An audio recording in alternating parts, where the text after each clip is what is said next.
All right, so we're back with the next round, our afternoon round, and as we've in the morning heard about various adaptations from legacy media to mobile media and ways to engage in conversations on new platforms.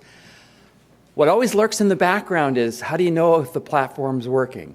And Kurt Gessler from Chicago Tribune Publishing is going to help us talk about and think about the analytics behind all of this so we can have a better sense of what we should be thinking about. Thank you. Thank you. Thank you. So my name is Kurt Gessler. I'm Director of Editorial Operations, and I will step away from that microphone a bit because there's a bit of an echo, for Tribune Publishing. Tribune Publishing owns Chicago Tribune, New York Daily News, Baltimore Sun, etc. So mostly mid to large urban areas. My job as Director of Editorial Operations kind of puts me in kind of the center of three work groups. The newsrooms, first and foremost, where I've been working in for 28 years, in product, mostly DevOps, and then in audience metrics. And we're going to spend time talking about that part today. And we're not going to spend time kind of browsing it. We are going to get into the weeds on this topic very deeply. So we're going to have fun, though, I promise, really. But I'm going to be very specific today. What I'd like to do is do a notebook dump for all of you today of all the things that I wish people would have taught me and had me think about 15 years ago as I started in digital media. I can't attack everyone's challenges because every organization is very unique, right? But I have just one overarching goal. I simply want to encourage you all to think about the metrics that you are relying upon, because we are all absolutely drowning in data. But most people don't really know how to use it very well. A lot of the questions that get a lot are from, whether it's from someone in the newsroom like a reporter or an editor or a CEO. Does this number make any sense to you? Does this mean what I think it means? Are we missing context? And the answer to all of this is yes, you probably don't have all the data you need. Yes, it's probably missing context. No, it probably doesn't represent what you want at all. I know I don't want you to hate your basic Google or analytics reports that you get, the dashboards that you use, but I'd like you to eventually walk out of this and be very skeptical of them, maybe enough to rethink them, maybe enough to set them on fire. In the data that we're all drowning on, watch them wash away. So if you walk away today with just a few new ideas and a few new ways that you can, if we could turn off that'd be awesome. And a kind of a desire for kind of truth and transparency and metrics, then we'll call this an absolute success. And if you want to take copious notes during this, you can. If you want to DM me on Twitter and ask me for the deck later, I'll be happy to as well. Agenda today, quickly. We're going to go over a lot of ideas in various categories of metrics. Social metrics, search metrics, messaging, content, design metrics. The focus is always going to be the delta, the things that you're doing now, and maybe the things that you want to change going forward. And then we'll wrap talking about tools and best practices. We are going to be drinking from the fire hose today. I'm going to go fast. I'm going to talk about a lot of different things, and hopefully we'll have some fun. Social metrics. We're going to spend a lot of our time here because a lot of our social metrics are fundamentally flawed. So what a lot of people are probably looking at are kind of grand sweeps, right? How many visits do we get from Facebook? How many page views do we get from Twitter? What I would suggest you should be looking at instead is only what you can control and in much more granular detail than you're probably looking at this data. So for Facebook, I'll be talking largely about our own internal strategy on this and how maybe it will work for you. What we watch is overall referral traffic from Facebook, and it's important we do that, but we spend much more of our time looking at the results of things that we share on our primary Facebook accounts in great detail. And for that, we don't need Google Analytics. We need data from Facebook Insights. Our Facebook posting strategy, and this is literally lifted from our social media playbook, is we focus on high engagement posts at higher usage times that maximize both referral traffic and page likes. But if you're not doing something like this, going into Facebook Insights, whether it's from an API or whether it's literally downloading a 500-row CSV file, you probably don't have the ammunition. I see people laughing there. You don't have the ammunition you need to understand how your audience is doing this. By the way, that it downloads for me in Pacific time constantly, and I have to normalize that, drives me crazy. These are our key performance indicators across all Tribune publishing. So median link clicks per post. I'm going to hammer this per post a lot because per post is a very critical way to measure this for a couple reasons. Median reach, people who see your post per post. Interaction rate per post. Total link clicks monthly, right? Are we getting more or less from our primary Facebook page? And then page like growth, right? Are you following? Why those KPIs? We are focused on referral traffic because we are very much a subscription-based business. And we need to get you onto our site to subscribe. We are unapologetic about that. Trending per post metrics, which is something that I like to do a lot, first of all, sets very understandable benchmarks for the newsroom. If you want a person to know who's posting your Facebook page what success is, you have to tell them, you know what? If you're sharing something from the Chicago Tribune's primary Facebook page, that should reach about 40,000 people and get about 500 people to click through it. That's an important number to understand. It also, by knowing that number, prevents you from hiding diminishing kind of per post efficacy by posting more, right? Your Facebook traffic could be totally flat, but only because per post is going down, but you're just posting way more. So unless you understand per post metrics, you could hide it by just flooding the zone. We're also focused on interactions because we know Facebook values engagement in surfacing posts, and this leads to page growth and referral traffic. I think separately, if anyone's looked at what the Milwaukee Journal Sentinel has done by actually just focusing on this kind of thing and looking at posting less, but more of the right stuff at the right times and actually increasing growth, it's a great study. Recommend it strongly. And it's right. But if you are focused on engagement, as we are on Facebook, you're going to have to accept one very difficult fact for many newsrooms to accept. Your Facebook page is not your homepage. That your site audience may value different things than your Facebook audience. That's an important distinction. So like at the Hartford Courant, which we own, UConn women's and men's basketball is a big deal. Big deal with subscribers, big deal with readers. But you know what? It's not, after we did a study, people on their primary Facebook page don't really care for it. You want to know why? Because they're also following their Hartford Courant Sports Facebook page, where that stuff does great. So I had to go to them and be like, hey, you know what doesn't work really well for you? UConn. And of course, the publisher editor-in-chief is like, what? But pause for a minute. Let me think about how this all goes. And you're going to have to meet those needs. So you really have to work hard to understand that Facebook audience, what they're looking for and when and how they're looking for it. So we do a lot of time of day of week, section, staff wire, every different way you can slice that data, we do. So there's going to be a lot of these. So remember, you can ask me for the deck later, feel free.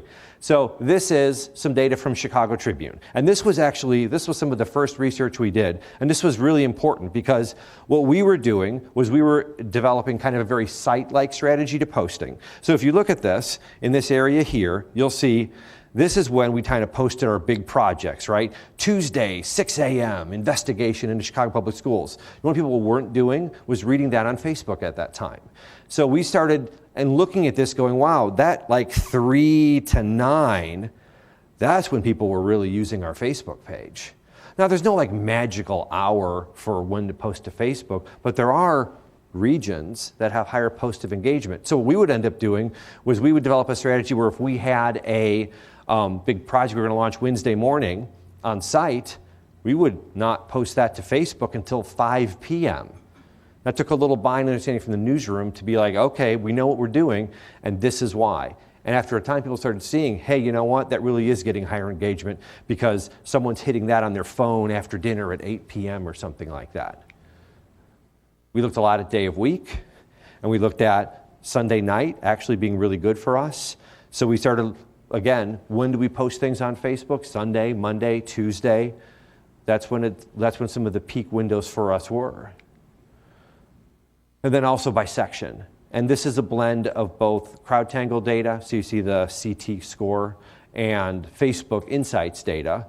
And we started to get a real sense of what do our users want, when do we want them, or when do we want it, 3 o'clock, 4 o'clock, 5 o'clock. So it's interesting you see whether it's for something like page likes or organic reach, sports, opinion, news, suburbs, all performed above the median by far, whereas some other things like classified, which in this case would be like autos and real estate, was kind of below, was lesser valued sections for this data set.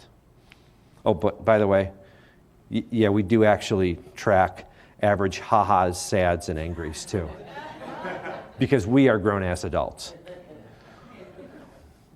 So a question I get asked a lot is, well, how long should my Facebook post, what we call post text be? Should it be long or short? We actually found two complementary pieces on studies.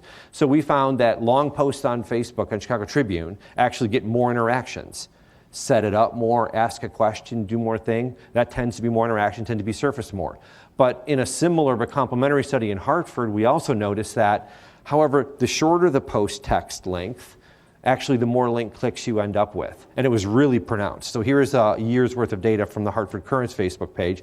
But if you're looking at that kind of like 20 character to 200 character range, and you look at where the average link clicks were higher, it's pretty pronounced. If you want people to click through to your story, don't post much. But if you want people to interact with it and engage with it, right, which is just as valuable in a lot of ways, then be a little more writerly, be a little more narrative. Set it up a little bit more. But it's hard to ignore those facts for there if you were just trying to get link clicks. And that's one of the things we're getting, but not all. Another thing I'm asked about a lot, and I hear a lot of misinformation about, is recirculation on Facebook. Well, how often can I post on Facebook?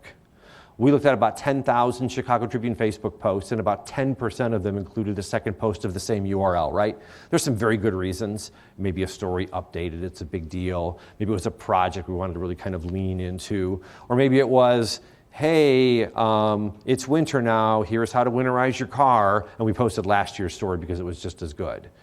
But we found out that in looking at our data and then speaking to Facebook about the mechanics behind it, is that 88% of those second shares of stories published as Facebook link posts had a lower reach than that first post. And not just kind of, sort of, but 70% lower. So if that first share reached 50,000 people, that second share reached only 15,000 people.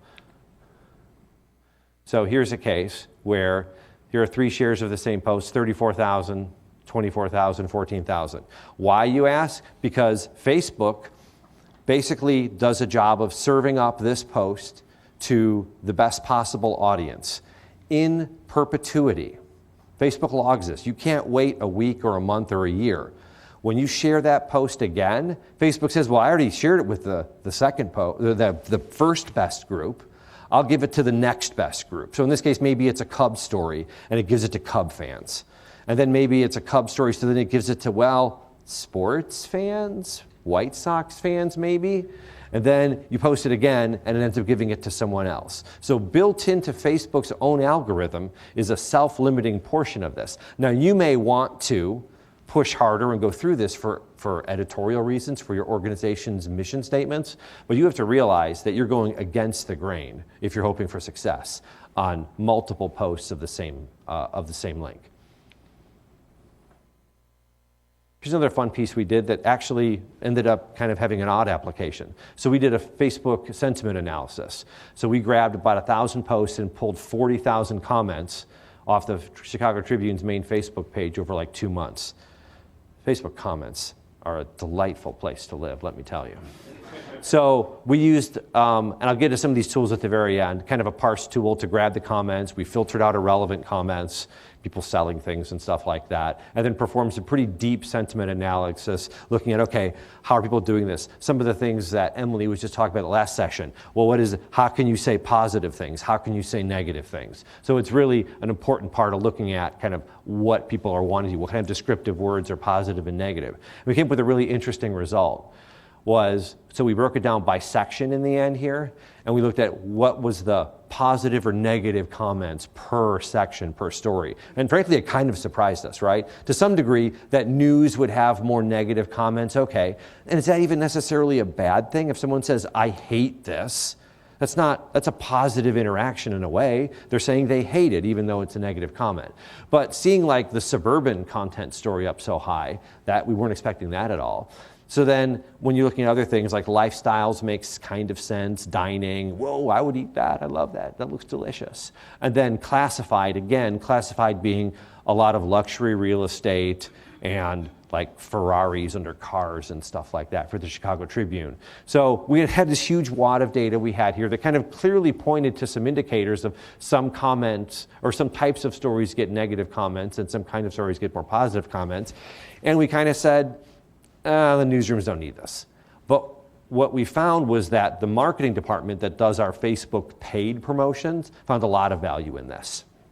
So what the marketing department, when they're looking at what posts to promote, they end up like, yes, we actually would prefer to have much better conversation around the things that we're paying Facebook to promote. So we're going to actually use this data set there, even though the newsrooms, it didn't have a lot of application for them. Lastly, I get asked a lot about Facebook frequency. How often should I post? Should I post 1,000 times a day or once a day?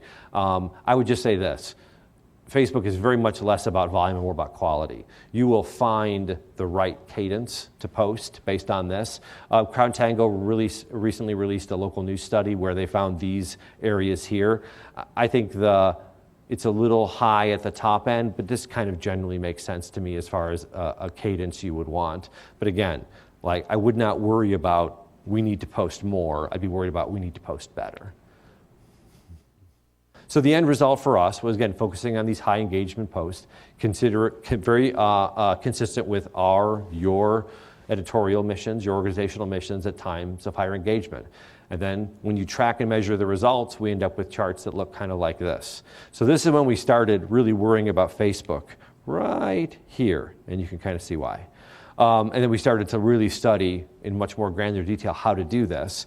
Now, I would not argue that this is like some shining success, but in the world that is media controlling Facebook, this actually isn't that bad that we have managed to, at times, grow and sustain and do this over time. Here is also Facebook's success in 2019, which is we're not dropping that fast. So here you have average and median link clicks per post. Now, again, averages for me, I don't like them as much. Obviously, pivot tables built into averages and not, but averages take into account weird outliers and overweight them. I always prefer medians. So we went from January 2017 until now, going about 590 link clicks per post to about, or 490 to about 400 roughly, 380.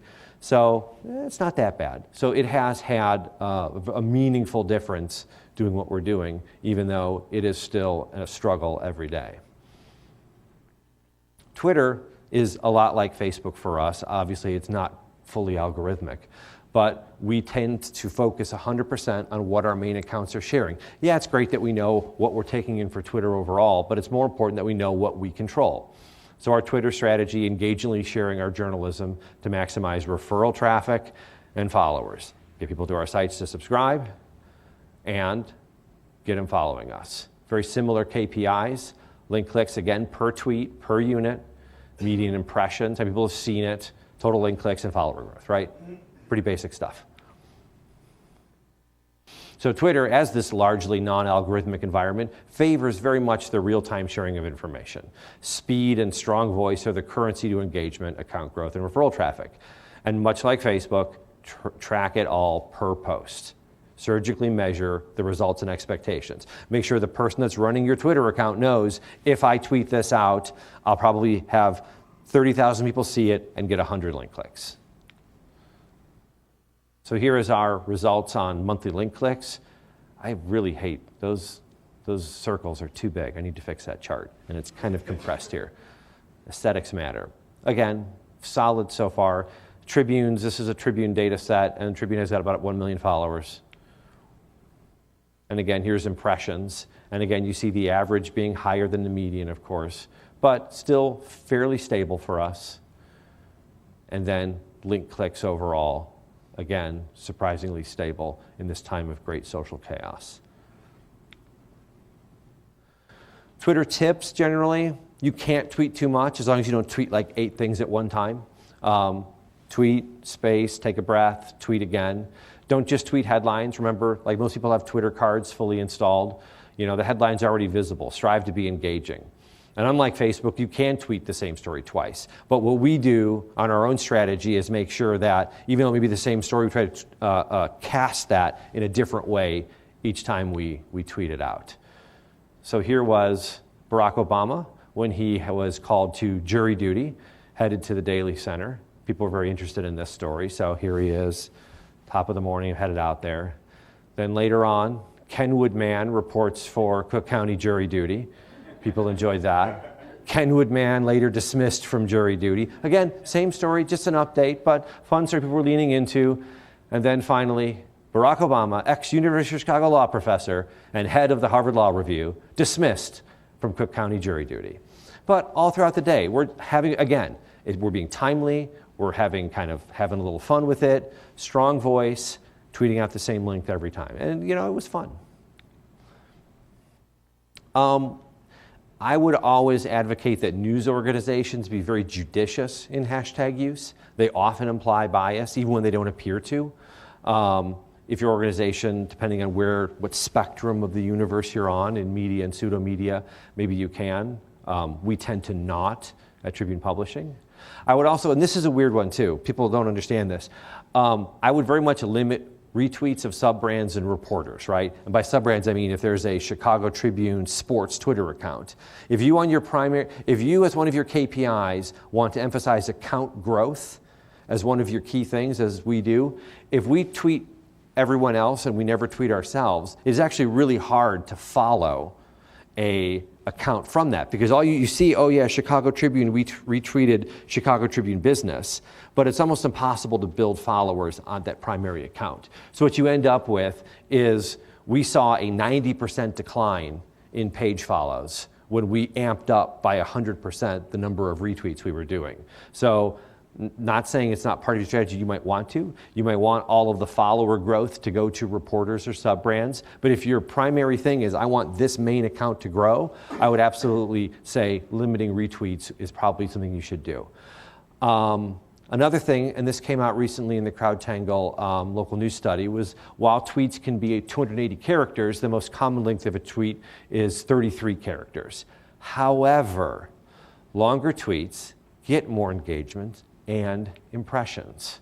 So I haven't posted anything on this yet. This data set is only about a week and a half old, but this was really interesting to me, and Twitter has confirmed some of this. So this is 24,000 tweets over 12 months from the Chicago Tribune. And what was really interesting here is if you look, the longer this grouping goes here, you see the more replies you get. There's like a sweet spot of these longer tweets where you're getting more link clicks and stuff like that. So we really saw this positive engagement, positive referral traffic from actually writing more. So I reached out to Twitter and they said, yes, anecdotally, we've seen that as well too. We've never done a complete study of this, but what you're seeing tracks with us. Now the part that they have yet to email me back, Twitter, is this part here, which is really weird. I can't figure out why impressions would walk so methodically from low to high, and that under 40 is a pretty small sample. But you look at the impressions, these are people who've seen it, right? Not interacted with it, who've just seen it, really starts to grow the longer you write. And that's a pretty substantial data set we're playing with at 24,000. So right now, there's a pretty clear message here. There's every reason for you to be more detailed in your tweets rather than less detailed, because it incentivizes it in every way. Okay, that's social. Let's do some search metrics now, because they're just as important. Frankly, probably more important in a lot of ways. So most people are probably looking at all search traffic. What you should be looking at maybe is just competitive keywords and phrases. And I mean by this is search is the #1 traffic driver at most media sites.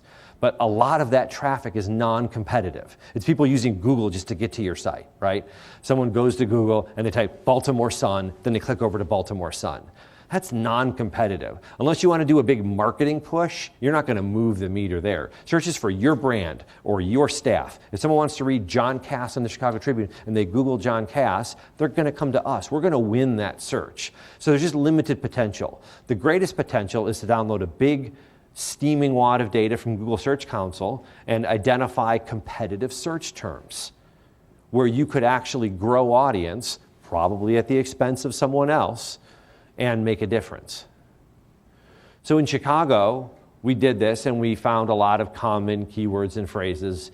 Jussie Smollett, R. Kelly, Sears, Michael Jordan, John Wayne Gacy, even Mitchell Trubisky. He seems to be interesting to a lot of people these days. So we ended up creating automated pages on these topics. And then in our CMS, we built in another field for search headline field so that we could have a headline written for humans, for social, for whatever we want, and then have a more SEO-focused headline written just for Google, and I have to say Bing here legally, for whatever else. So this allowed us to make sure that we have search-optimized headlines as well as people-optimized headlines. Because you're going to make me choose, I'm going to take a person-optimized headline every time. And also, as a side note here, in addition to Google Search Console data, don't forget to look at your own internal site search traffic. I know a lot of websites where I say, so what is the #1 internal search term on your site? And people that run websites go, I actually don't know what people search when they get to my sites. I'm like, well, maybe you should. So here is a download that's pretty bright from Google Search Console. And it shows just what you would expect. What's the #1 search term on Chicago Tribune? Why, it's Chicago Tribune. There's no potential there, right? No one's going to get that. Same thing, you look at, there's other search items here. If you look at this, First Man was a movie that I didn't see. Was it any good? I don't know. But that got us a lot of traffic. That's in the past, right? That's not moving forward. But there are some search terms here that are very competitive, right? Us being high on Chicago Bears, highly competitive search term, is very important. Heather Mack is another one. This was a case where a suburban Chicago woman killed her mom in Bali and stuffed her in a suitcase. Bless you. And that is a case that, like, we hear that there's going to be maybe a made-for-TV movie coming out and stuff. So that's kind of a long-tail true crime case that is probably something we should be interested in. But when you start to look at this, you see the terms that make sense for you to worry about and the terms that you realize, I don't have to worry about this at all. We're the Chicago Tribune. Of course we're going to win the search ranking for Chicago Tribune. Now, along with tracking total search traffic and these competitive search terms, there's another fairly important number to watch from Google, and that's average search position, because this is one of the biggest pieces for overall search health. So here you have average search position Chicago Tribune. And if you'd see right about here, Google did a major core algorithm update. It did not do most of our sites very proudly. So we went from the 12th position, that means if you search for Chicago Bears, if the average was, we would be the 12th item down, carousel and down, to the 20th position. And if you're wondering if that makes a difference to your traffic, yes, it absolutely does. You want to make sure that on key search terms and overall site health, you're tracking your average search position, because that is what can lead to that. And that's why we're going about trying to solve some of these problems and make it easier for Google to find the great journalism that we do. Messaging metrics. I'll mainly be talking about email newsletters, but this would also bucket into kind of app push alerts and web push alerts as well. And again, probably the same situation. Most people are looking for, like, oh yeah, we get 1 million visits a month from our newsletters and stuff like that. But what you probably should be looking at instead is engagement by format and template. This is really an important nuance that I think we had to come to kind of realization midway through. So our email messaging KPIs, total subscribers per list, total unique link clicks monthly per template. So this is where, I'm going to explain it in 1 second here, open rate, click rate, and then per post again, because I love per post. But at the Tribune, why I say per template is our email newsletters are not monolithic in design. We have 7 right now, roughly, active newsletter templates. Some of them have one link. Some of them have dozens and dozens of links and that are like stories written in email forms. You really can't look at those as this kind of monolithic, homogeneous design and say, okay, well, we're doing fine, I think, or yes, open rates are going up or down, when like you could have newsletter popularity of one newsletter where no one's supposed to click on anything, be pulling down other newsletter metrics. So you really have to trend this data out by individual templates and designs. And once we had done that, then we started seeing what was going on in a lot more detail. So here's our theater loop email. This has a very simple thing. It's like 5 to 7 stories. You see it's headline, photo, readout text. You can click on the headline or read more, and that's that. Then you have, it's funny, it's canceled. This was a week ago. Everything old is new again. Is you have, essentially, you can click on the headline or that, but there's one link. So you go from being like 5 to 7 places to click, or 14 to 20, to 1 or 2. And then you have emails like this, where you could have tons of links embedded in here. So we had to bucket these individually, metrically, and say, okay, what is the open rate on this? What is the click-through rate on this? And then create projections and forecasts based on that. Because a lot of people won't need to click through this, so your open rates could go down just because you're having a successful new email where you have something that's not encouraging people to click through. So with messaging, just in general, you always study timing and topic as well, so like we did with Facebook. People ask me a lot if we should worry about like multi-platform alerts. Well, I don't want to like spam people. Should I web push and app push and email? Yes. No one consumes news like we consume news. People are going to find it one place and are not going to be afraid of seeing it others. Another big thing that I'm asked a lot about is, how often should I alert? If there's a story that's a big story, we get updates on it, should I alert 3 times, 4 times, 5 times, 7 times? And the answer is, we've seen topics where we've done up to even 8 alerts within 24 hours, and we've seen, if it's the right story with the right update, no fall off in engagement. So if you've got a good story, be absolutely relentless with it, as long as the update is worth measuring. So here's one. 5 people shot, 1 fatally at residence at Chicago's Northwest Side. That's sadly not that uncommon, but kind of a big deal. But you can imagine that that update is an even bigger deal. We shouldn't be like, well, we only alerted that one 30. No, do it. Go. Inform, create an informed democracy. So all of that helped us with messaging. But the biggest thing that helped us was kind of freeing our mind from another kind of fallacy. We went from a need-to-know messaging model to a nice-to-know model. And we worked with the Tau Center on this as well. Shout out to them. They did really great work here. We needed to find room in our messaging for more than just eat your peas type journalism. We needed to find, like, how do we just share the great stories that we have to tell. And again, we do the same thing with web push and app push as well too. Only we have an emoji or 2. So here's how we've done this template-wise. So if we've got a need to know information, rideshare tax on solo rides in downtown Chicago, okay, yeah, your constituency probably needs to know that. But then we also do a lot of other stories that are kind of nice to know. You see we have a kind of a different template, a little lighter, but nearly 6,000 Chicagoans get letters this holiday season saying their unpaid medical debt is forgiven, learn about the groups behind the gift. Guess which one had the higher open rate and click-through rate? Yeah, exactly. Of course, because some people just want to find good stories. But we were like, okay, no, it's a breaking news alert. We got to be serious and austere and stuff like this. But we just needed to find the right template and the right tone in order to do this. And things have gone very well for us. What is the impact? Looking at kind of design-based metrics and then changing our kind of overall strategy, very solid follower growth. But the click-through rate was crazy. We went from under 1% to around 3%.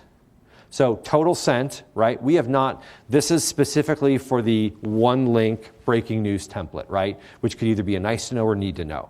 So we haven't changed our cadence at all. The frequency is right there. But link click per send went from 500 to almost 2,000 per send. And unique link clicks from this template went from 50,000 a month to almost 200,000 a month. Not huge numbers, but it's just one template. But you can see, just by giving the right kind of information, the right templates, and by studying it the right way, we actually learned a lot and made a big difference. Content metrics. Oh, this is my favorite.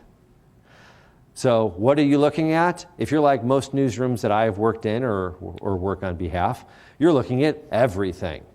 Absolutely everything. What you'd be looking at, I mean, just much less. Focus on the key pieces that you're trying to actually really study because you just cannot optimize for everything. You can't optimize for visits and unique visitors and time per site and all this stuff. It's just impossible. So for Tribune Publishing, we kind of have a layer cake approach, so to speak. Number one KPI we want, remember I said we are a subscription-based business, we want subscriptions. But we sadly don't get like 10,000 subscriptions a day, so that helps us some, but it's not as detailed as we would like. So then we go down to the next level, subscriber behavior. What are our paying customers telling us each and every day? What are they reading? What are they not reading? So that's a big piece for us, looking at real-time metrics. What are people doing? And that's general audience versus subscriber tends to be a very different profile, so it's really interesting. You could also look at what profile is likely to churn. If someone subscribes to the Baltimore Sun, if they don't interact within certain points, we know they're probably going to unsubscribe at some point too. The last level, the bottom level of the layer cake, is metrics that indicate a propensity to subscribe. Are you in, so we have regional media, right? Are you in our DMA? What is the return frequency? How often do you come back? What is the depth of your visit? How many page views per visit? Things that score high. If you are, for the Chicago Tribune, if you live in Chicago, if you come back a lot and you consume a lot of pages, you are a very likely candidate to subscribe for us. But some of those metrics can be gamed a lot. So as we were starting to look at page views per visit as a good metric for us, we started realizing that, man, there's a lot of influences on page views per visit. What can skew that? Number one, device type. Mobile traffic is inherently shorter and shallower. So the more mobile your audience, the shorter it is. For the Tribune, desktop PPV is about 3 per session and very stable. Mobile, less than 1.5 page views per visit. Because think about it, you probably are a search referred person and you end up coming to our site and then you leave when you're done. Content type though had by far the biggest influence, and this was again a newer realization for us, which was really interesting. So at Tribune Publishing, some sites like the Daily News and Orlando Sentinel had a much higher overall page views per visit than the Chicago Tribune. And we're like, man, like why, is it just a better experience? Why is this happening? So we started looking at non-photo gallery PPV as an attempt to better understand this data. So here is Chicago Tribune page views per visit in green and non-photo page views per visit in blue. And it's kind of the same, right? Average day there, it goes up. At the very end, you see there's some kind of spikiness here. This is for the Chicago Marathon, where there was a lot of really good visual journalism went into that. But mostly, it's how the words went and how the photos went. But here is the Orlando Sentinel and the New York Daily News. So the Orlando Sentinel, which had a much higher PPV than the Tribune, it turns out it's mostly photo-based. If you look at the actual PPV, it's actually lower than the Chicago Tribune's word-based PPV. New York Daily News is the same. So it was less an engagement issue for us and much more a content type issue. Some of our sites with PPV and total page views overall are simply more tied to gallery performance rather than story performance. So when you're looking at this, if you're trying to model subscription goals and tallies, how would you do that if you don't look at the content type? Another one I see a lot, and I think it's a very misunderstood metric, is average engaged time. You can get it from Chartly, Taboola Newsroom, Parsley, Google Analytics, right? Here's Brad Bigg's 10 thoughts, sitting at about 3 minutes right now. But average engagement time inherently devalues shorter stories and overvalues longer stories. A 51-second average engagement time on a 400-word story could be great engagement, right? Because you've read the entire thing. But 3-minute engagement on an 8,000-word epic, and yes, we have written many 8,000-word stories at the Chicago Tribune, would kind of be a pretty massive disappointment. So you can't just look at which is higher or site-wide averages. So you need one of two things. You need to do what Medium has done, where they have beaconing at the bottom and say, oh, you read the entire story, complete read, bam. Or you need to bake word count into your analysis of average engaged time.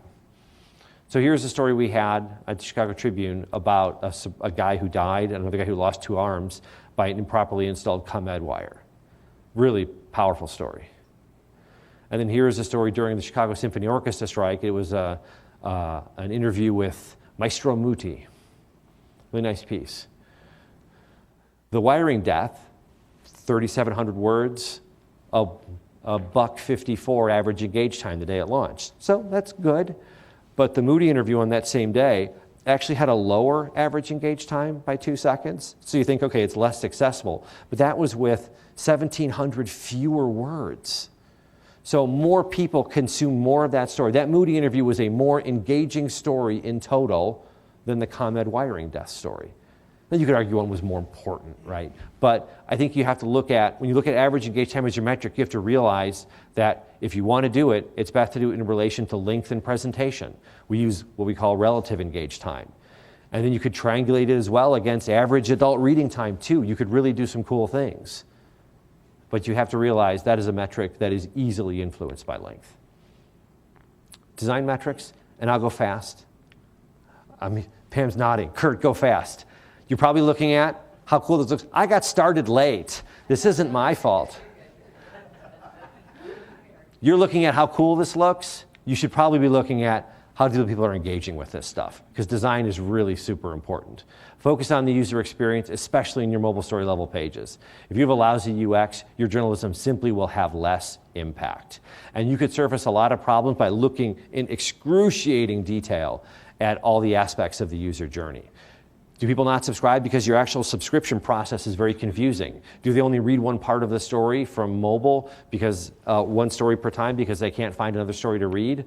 Well, try to address that. So I conducted a very depressing audit of some tracking gaps in some of our home pages. The areas in pink had limited tracking. The areas in yellow actually did okay, but there were areas that we could improve. But you should make sure that in our case, that you're not missing any like fragment identifiers, kind of hash params at the end that would tell you what people are clicking on and where they go. And this is only going to become more important with GDPR and California privacy law, which is coming next year and will spread to other places. So like legitimate user tracking, a super part of any metric strategy. Questions, good design can answer, right? People click on photos or headlines. How important is headline density? Very, very important. How does your story page design affect metrics like scroll depth? And really big, how do people get from story to story? We were having a huge problem getting from story to story for us. And we started implementing some design strategies that if you went to the bottom of a story, hey, this is an entertainment story, do you want to go back home or do you want to do this? We had automated interstitial links. We call them roadblocks. It could be put in there. Maybe you only want to read the first 3 paragraphs of a story. Should you hit like a read more button? Or do you have other pieces in there that recommended other stories from that section to try to get more story to story page traffic? But these were all not content issues. These were design issues that we had to track and measure. Once you get some data, then ask it some questions. Use tools like Google Optimize to kind of conduct A/B tests or multivariate tests, and then determine your winner. Okay, best practices, going fast, need to be fair. A lot of the most important metrics that you guys need to have are tracked totally outside of your dashboards, I'm sorry to say. In fact, probably no one's tracking them at all on a lot of your websites. You need 2 things. You need an annual site change calendar, and you need an events calendar. For your site change calendar, it is absolutely critical in evaluating your success that you track all major milestones on your site. Literally, I have a Google Doc and a spreadsheet where I do this. Every time we launch a redesign, change the paywall. If there's a Google algorithm update, if there's a Facebook update, you change commenting. A lot of the variances you see day to day have answers that come right there. And if you don't know when that Google algorithm update changed, but you see your search traffic go down, you will never find that looking at Google Analytics. You have to have this. Why is our search traffic increasing? Are we suddenly SEO experts? No, it's probably because Google changed the rules. So track this stuff. And then here's a surprise. One of the largest drivers on like a news site like ours of traffic is news. If you're not tracking somewhere major news events and triangulating those to your metrics, you're making a big mistake. You're going to be perplexed looking back and very imprecise in your forecasting. Well, look, man, we discovered how to win the internet at the Chicago Tribune the week of September 10th, 2017, did we? If I just look back, I would have no idea. Actually, there was a horrible event explained that anomaly, which was the Kanika Jenkins case, where a Chicago teen actually died in a suburban Chicago hotel freezer. But you need to know when those happen and correlate those to your metrics. So whether the Cubs win the World Series or there's big elections, you also know what's going on. It's also a real fun side hustle to this too. So I have a 145-page Google document that I've been keeping for 20 years in Chicago. This is January 6th. I don't know why I picked January 6th. This is what that looks like. So I can always do this. And there's a fun side hustle to this. And by the way, I did even track the double doink Bears fans last year. Sorry. That level of detail, tracking those editorial events, can support a lot of fun projects, such as editorials, features, Chicagoland history Facebook groups, and vintage Tribune stuff. So as you're doing stuff to understand your metrics, you're also getting a lot of fun rewards out of that as well too. Tools, I'll go very fast here. Shout out for Metrics for News. This is the American Press Institute's metric for newsrooms. They allow us to weight subscription and subscription behavior very highly on newsroom metrics, and this is what our reporters and editors use to make determinations. There's how we do Facebook sentiment analysis. We use FacePager to scrape it, a natural language processor, a scraper, and then a similarity. All these pieces are here. You can have the deck. This is the most critical tool you will have in doing metrics, period. Thank you, Andrew Schrock. My students often ask me what skills will help them in a job setting. Sometimes I tell them, get really good at spreadsheets. They think I am joking. I am not joking. I am not joking either. This is the most important thing. So here's that Twitter data, 24,000 rows of Twitter data. This like 30-second GIF belies how much data cleanup I did here because it took a long time. But if you can do this, stick a pivot table into a data set, filter some stuff out, you can easily answer most of the questions you'll ever have. Don't forget conditional formatting, Kurt. Pow. And you could see this. So to recap quickly, identify and track KPIs you can control. Download source data. Get granular on all these topics, time of day, frequency, length. Trend on individual units, not sums. Sums can hide diminishing efficacy. Favor medians over averages where you can. Be prepared to create your own historic data sets. And spreadsheets are adult math. Get very, very good at them. That is all I have.